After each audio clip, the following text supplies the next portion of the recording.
केॾा बि ॾुख मथां घेरो करे वञनि, केॾा बि ॾुख मथां घेरो करे वञनि, आख़िर इहे ख़तम बि थींदा।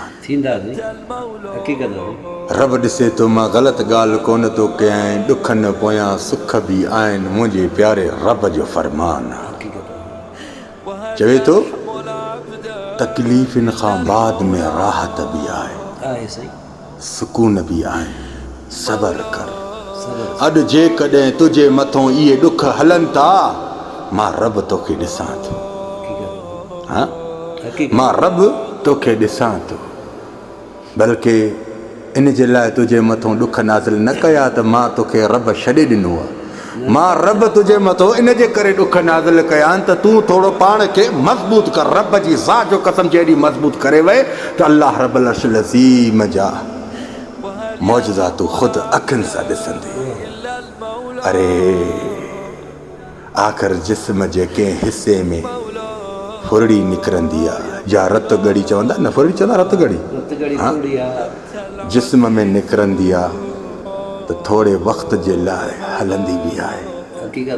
इहा तकलीफ़ बि आख़िर बर्दाश्त करे वेंदो आहे। आख़िर ॾुखनि जी बि तकलीफ़ बर्दाश्त कर त मुंहिंजो रब ॾिस त कीअं थो तोखे नवाज़े। एतिरो नवाज़ींदे ई तुंहिंजी औकात बि एतिरी न हूंदी। ॿुधण अथई, ख़ुशियुनि में त अल्लाह खे सभु नज़र अंदाज़ कंदा आहिनि, ॾुखनि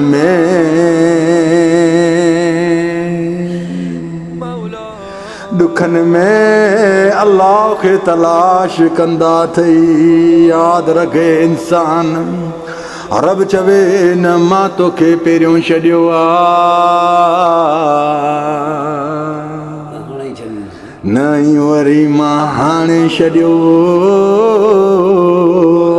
तोखे। सबर कर नेट त तुंहिंजो बि ॾींदो।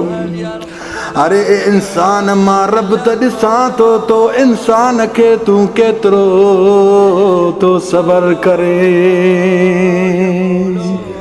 सबर बि तुंहिंजो रंग ज़रूर लाहींदो, रख त लाते सदाई ईअं न हूंदे।